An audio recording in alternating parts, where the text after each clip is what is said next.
YTN 라디오 생생경제 매주 월요일 알아야 지킨다 시간입니다. 11월에 바뀌는 것들을 가져오신 반가운 손님 권혁준 경제평론가 나오셨어요. 평론가님 안녕하세요. 네, 안녕하십니까. 사실 평론가님은 보이는 라디오를 하든 안 하든 네. 늘 이렇게 멋있게 입고 나왔는데 아유, 오늘 드디어 아니십니다. 빛을 보네요. 너무 잘 보이는 거 아닙니까? 저는 바깥에서 이렇게 보고 있었는데 네. 스튜디오가 빛이 나는 거예요. 조명 반. 아니요, PD님이 너무 빛이 나갖고 아이고. 뭐지? 그랬습니다. 자, 여러분들 이 말이 진짜인지 가짜인지 유튜브 들어오셔서 그러니까요. YTN 라디오 치시면 보이는 라디오로 확인해 보실 수 있고요. 저는 우리 권혁중 평론가님 앉은 키가 큰지 오늘 알았네요. 제가 좀 다리가 짧고요. 전형적인 한국인 남자 체형. 아니 허리가 길어요. 보이는 라디오가 몸은 안 보여주는데 네. 저희가 이제 이렇게 뭐라 그래야 되죠? 가까이 잡으니까 네네. 헤드룸이 이렇게 없을 줄은 생각도 못했네요. 뒤로 가겠습니다. 자, 내용만 알차면 됩니다. 네네. 자, 오늘 우리 청취자분들에게 좀 좋은 정보를 주시고 네. 지금 문자로 아까 제가 봤는데 아까 네네. 설거지하면서 여기 4302님이 우연히 라디오 들으면서 설거지하는데 처음 들으셨나 봐요. 근데 너무 유익하다고 자주 들을 것 같아요. 파이팅 하셨는데 네. 우리 주부님들에게도 좀 네. 상세하고 네네. 좋은 정보를 전해주시기를 바랍니다. 자, 그럼요. 11월부터 복부, 흉부, MRI 건강보험 적용된다고요. 네, 그렇습니다. 그 복부 흉부라고 보통 얘기하면 이제 간 쪽, 그다음에 담체간, 심장 이런 부분인데 네.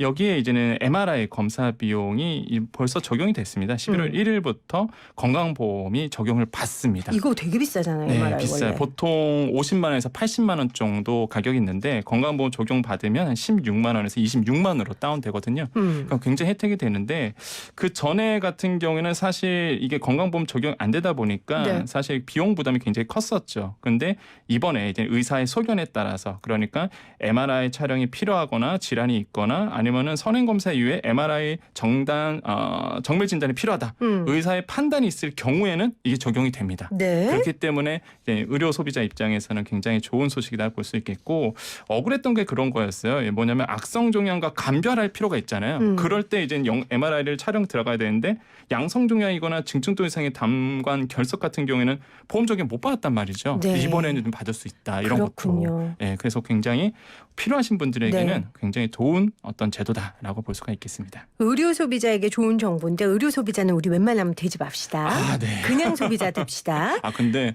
저희 와이프가 네. 최근에 그 담석 재고수를 받았거든요. 네, 담석이 커갖고 건강검진하다 나왔어요. 그렇군요. 네, 그래서 건강검진 진짜 중요해요. 맞아요. 건강검진 맞아요. 진짜 중요하더라고요. 그러니까 초음파를 했는데 담석이 너무 큰 거죠. 네. 그래서 재고수술 받았는데 근데 뭐 MRI까지는 안 찍었죠. 안 찍어도 그래도 건강보험료가 굉장히 잘 돼 있어서 우리나라는 굉장히 많은 좀 혜택을 많이 받았던 것 같습니다. 네. 그래서 건강보험료가 이렇게 좋은데 네. 또 더 좋아지는 겁니까? 달라지는 게 있다고요? 네, 지금 건강보험료 같은 경우에는 지역가입자 보험료가 네. 11월부터 이제 새로 부과가 되는데 이게 조금 이제 오르시는 분들이 생길 가능성이 큽니다. 오늘 지금은 혜택이 좋아진다는 내용이 아니고 네, 우리가 네, 네. 내야 되는 비용이 네. 늘어난다는 얘기네요. 아무래도 혜택을 받으니까 그럼요. 그만큼 이제 보험료이 높아지는 건데 네. 보통 우리가 건강보험 얘기할 때는 직장가입자와 지역가입자를 보통 나누죠. 그래서 아마 이 라디오를 보시는 분들 같은 경우에는 직장 다니시는 분도 계시겠지만은 아니면 직장을 안 다니시는 분도 계실 텐데 일단은 우리나라는 직장가입자, 그러니까 근로소득이 있으신 분들은 직장가입자죠. 근데 저 같은 사람. 이외이신 분들은 다 지역가입자세요. 지금 우리 평론가님. 저는 이제 직장도 있어요? 예, 직장에서 다 대표를 있어서. 가지셨네? 네. 네, 저는 직장가입자인데. 그럼 우리 작가 같은 프리랜서. 네, 그렇죠. 지역가입자죠. 네. 지역가입자인데, 근데 이제 직장가입자 같은 경우에는 6.46%입니다. 그러니까 보수 월에 곱하기 6.46이라서 굉장히 저렴한 편입니다. 그렇죠. 그것도 사업자가 반을 내줘요. 그래서 실제 근로자가 한 3.23%만 이제 부담하게 되는데, 근데 지역가입자는 전혀 다릅니다. 지역가입자는요, 소득, 자동차, 아니면 뭐 자가주택, 전세금, 이 재산에 따라서 건보료이 나오거든요. 근데 이제 11월을 꼭 기억하셔야 되는 게 뭐냐면 자신의 그 작년 소득 플러스 올해의 재산 변동 사항이 같이 계산돼서 11월부터 새로 바뀌어요, 금액이. 그래서 이번 작년 달이죠. 소득 플러스 재산 그렇죠. 변동 상황. 네, 올해의 재산 변동. 네. 그러니까 작년 소득 같은 경우에는 항상 5월 달에 소득세를 내기 때문에 개인 사업자라든지 아니면 이 방송을 많이 듣고 계시는 뭐 개인 택시라든지 아니면은 뭐 화물을 하시는 분들이라든지 개인 사업자가 많으시거든요. 네. 다 지역가입자십니다. 이런 분들 같은 경우는 5월에 종합소득세를 내기 때문에 작년 소득이 다 나와요. 음. 거기에 올해의 재산 변동액 한마디로 1월 달에 단독주택에 대해서 공시지가가 했죠. 그다음에 2월에 토지, 4월에 아파트 공시지가 가격을 발표했거든요. 최근에 변동이 예, 좀 많았죠. 그게 이제 반영이 되는 거예요. 이번 11월 달에. 아하. 그래서 이제는 지역 가입자 같은 경우에는 그 재산에 따라서 변하기 때문에 이게 공시지가 오르신 분들이 좀 있으세요. 그러면은 11월 달에 이번에 부과되는 이제 지역 가입자 건강보험료리 좀 많게 나올 가능성이 큽니다. 근데 이게 좀 지역마다 편차가 있는 게 그렇죠. 서울 아파트 같은 경우는 몰랐어요. 그러다 보니까 이제 서울 아파트 똘똘한 한 채를 갖고 계신 분들, 그러니까 제일 억울하신 분들이 이런 분들이에요. 은퇴하셔갖고요, 직장 가입자 아니신 분들이고 거기에서 아파트를 똘똘한 채 갖고 계신 분들은 이번에 지역 가입자의 건강보험료를 좀 많이 나올 그렇게 이제 그럴 계획이 수 돼 있고 있겠네요. 이런 부분이 있겠고요. 그러다 보니까 이런 부분이 조금 11월달에 바뀐다. 그래서 이렇게 보셔야 되는데 희소식은 또 있습니다. 그럼에도 불구하고 사실 좀 억울했던 부분이 또 하나 가지 뭐냐면 전세금도 사실 아니면 아파트 살 때 대출금 받잖아요. 네. 이것도 재산으로 받거든요. 아, 지금까지 부채도요. 네, 부채도 재산으로 받는데 이게 이제 법이 개정이 돼 갖고요. 22년 7월부터는 요건 빼줍니다. 아, 네, 근데 네. 아직 22년까지 내셔야 돼요. 일단 그것도 이제 재산으로 보기 때문에.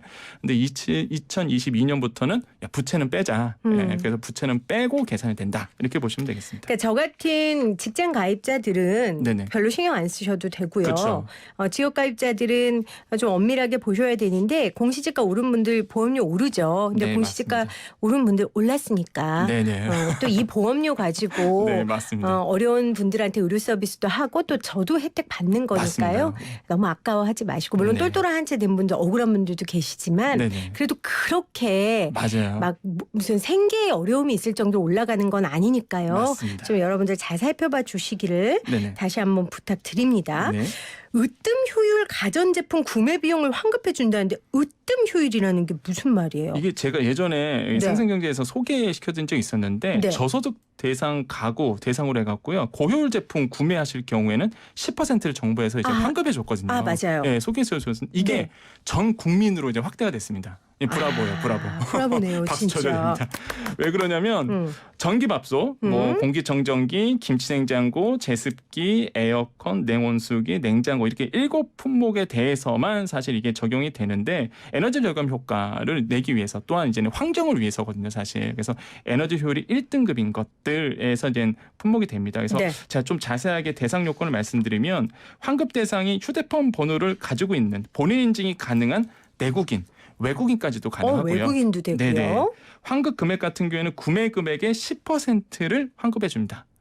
근데 단 신청자별로 20만 원 한도로 되어 있고요. 그다음에 환급 신청 가능 가전제품 구매 기간이 11월 1일부터 12월 31일까지 안에 사셔야 돼요. 질문. 네. 자, 신청자별 20만 원 한도라고 하셨잖아요. 네네네. 제가 만약에 전기밥솥도 사고 네. 공기청정기도 사고 네. 김치냉장고도 네. 샀어요. 네. 그럼 이 물건별로 되는 게 아니라 아니요. 신청자별로 20만 원 한도입니다. 그럼 따로따로 사요? 아니면 한 번 받으면 그다음부터 못 받아요? 그렇죠. 같이 이제는 이게 통계가 돼서 한꺼번에 나오거든요. 그러니까 나중에. 1인당 물건 하나만 살 그렇죠. 수 있는 거예요? 신청자별로 20만 원 한도이기 때문에 이게 뭐 이거 하나 그렇죠. 만약에 되면은 그럴 수도 있어요. 남편 살 수도 있고요. 그렇군요. 아니면은 뭐 말 그대로 딴 분이 또 살 수도 있고. 우리 7살 아들이 김치냉장고가 너무 필요하다고. 우리 그런데- 엄마 사주고 싶다고 와서 사도 되겠네요. 근데 7살은 본인 인증이 안 되잖아요. 휴대폰 본인 인증이. 그래서 이제 대상이 뭐냐면 휴대폰으로 본인 인증 가능한 내외국인이 보통 이제 성인이죠. 네, 그렇기 그렇네요. 때문에 이렇게 되고 자, 그러면 아까 2019년 11월 1일부터 12월 31일까지 가전제품 구매 가능하다고 하셨고. 환첩 신청 기간은요. 11월 6일부터입니다. 내일 네. 모레부터. 네. 근데 이게 또 주의할 점이 뭐냐면 먼저 말씀드릴게요. 11월 6일부터 1월 15일까지예요. 근데 이 기간이죠. 환급 신청 기간인데 중요한 게 뭐냐면 재원 소진 시 이게 조기 마감돼요. 240억 정도 재원이 있거든요. 네. 무슨 얘기냐면 빨리 신청하셔야 된다는 얘기입니다. 한마디로. 이거는 그러니까 6일부터 그렇군요. 받아요. 6일부터. 그래서 재원 소진 시 조기 마감되기 때문에 만약에 아까 말씀드렸잖아요. 전기밥솥, 공기청정기, 김치냉장고, 제습기, 에어컨, 냉온수기, 냉장고 이거 사실 계획이 있으신 분들은 원래 원래 있으신 분들은 이제 등급을 확인하신 다음에 네. 이걸 신청하시는 게 10% 돌려받으니까 얼마나 그럼요. 좋습니까? 저처럼 괜히 막 신청 기간 마감 이런 막 가슴이 막 뛰면서 바꿔야 될 것 같고 이런 사람들 말고 네. 원래 바꾸기로 계획하신 분들은 알아보면 좋을 것 같은데 이게 모든 물건이 아니라 네네 7가지 품목 7가지 품목이고 보통 중소 중견기업 제품에 대한 비중이 크다는 거는 네네네. 그러니까 모든 상품이 되는 건 아니고 이게 네. 지정된 상품이 있는 맞습니다. 거죠. 으뜸 효율인. 네, 그래서 그 신청하는 방법을 제가 네. 좀 자세하게 말씀드릴 텐데 네. 첫 번째로 환급 대상 품목 및 제품을 검색을 먼저 해보셔야 됩니다. 네. 근데 거기를 어떻게 가냐면 검색창에 가셔갖고요. 그 으뜸 효율이라고만 쳐도 나와요. 사실 정확한 명칭은 으뜸 효율 가전제품 구매비용 환급 사업인데 그냥 검색창 가셔갖고요. 으뜸 효율만 쳐도 나오거든요. 네. 거기 가십니다. 거기 가시면 7가지 품목이 나오고 등급이 나오거든요. 확인하시고요. 두 번째로는 소비자가 이제 11월 1일부터 12월 30일까지 이제 구매를 하셔야 되는데 기본 서류가 있어요. 꼭 챙겨야 될 서류. 사실 때에 구매 거래 내역서가 필요합니다. 네. 거기에 보면 구매자 성명이 들어가 있고요. 품목 모델 들어가 있고 판매차 상호라든지 사업자 번호가 들어가 있는 이런 거래 내역서가 하나가 필요하고요. 구매 영수증 당연히 있어야 되겠죠. 그다음에 효율 등급 라벨 사진호에서 여러분 가전제품 뒤에 부분은 1등급, 2등급 써져 있잖아요. 네. 그걸 캡처해 주셔야 됩니다. 그래서 사진을 찍어 주셔야 되고 제조 번호가 있어요. 항상 가전제품은 거기에 명판, 이렇게 뭐 금속 재질로 돼 있는데 그거를 또 사진 찍어 주셔야 됩니다. 이걸 같이 신청하셔야 되겠고요. 그다음에 정해진 기간 안에 이제 홈페이지에 가셔서 11월 6일부터 2000년 그러니까 내년이죠. 그 1월 15일까지 신청하시면 되겠고요. 네. 아까도 말씀드렸습니다. 10% 환급인데 중요한 건 개인별로 20만 원이고 한도가 240억 원의 한도가 있기 때문에 빨리 신청하시는 게 낫다라고 말씀드립니다. 여러분 지금 이 정보에 귀가 솔깃하시는 분들 너무 많은 정보를 저희가 안내해 드려서 놓치신 게 있으시잖아요. 저희가 또 인터뷰 나가면 이거를 저희가 또 전문으로 다 쳐서 홈페이지에 올립니다. 그래서 다 여러분들이 글씨로 정보를 보실 수 있고 저희가 또 유튜브 이 보이는 라디오를 또 업로드합니다. 그걸 통해서 다시 보실 수 있습니다. 짧게 독감 예방 백신 이거 지금 맞아야 되잖아요. 네. 어르신 독감 예방 백신 무료로 실시하죠? 언제까지입니까? 그렇습니다. 1월 22일까지고요. 1월이요? 예, 아니 11월 네. 22일까지고 지정 의료기관에서는 11월 20일이고요. 보건소는요 백신 소진 시까지 계속 맞출 수 있습니다. 네. 그래서 이런 부분은 좀 알아주시면 굉장히 좋을 것 같습니다. 무료와 유료가 있잖아요. 그렇죠. 무료 같은 경우는 3가 백신. 보통 우리가 3가, 4가 이러잖아요. 3가 백신이 사실 이제는 무료가 되겠고요. 4가 같은 경우에는 이제 그러니까 유료입니다. 그러니까 무료가 아니라 유료고요. 자신의 돈을 내고 4가를 맞으셔야 네. 되겠다라고 보시면 되겠습니다. 근데 이게 엄마 마음이요. 저는 무료 맞으면서 아이들은 네네. 4가 맞춰주는데 네네. 4가가 사실은 영유아 노년 임산부들은 네네. 무료로 또 무료로 아니잖아요. 그러니까 네네. 이거는 영유아 삼가. 노년 임산부여도 네. 돈을 좀 주고라도 사과 맞아요. 맞으시는 게 좋을 것 맞습니다. 같다라는 말씀을 드립니다. 오늘도 유익한 정보 나눠주신 앉은 키가 큰 그러나 여기 지금 고돌 김김님이 평론가님 엄청 핸섬이라고 아 그래요? 아, 보이는 감사합니다. 라디오 창에 들어와 있어요. 아, 저 이거 빼야 되겠다. 보이는 라디오 오시니까 꼭 보고 지금까지 권혁준 경제평론가였습니다. 고맙습니다. 계시죠. 네, 감사합니다.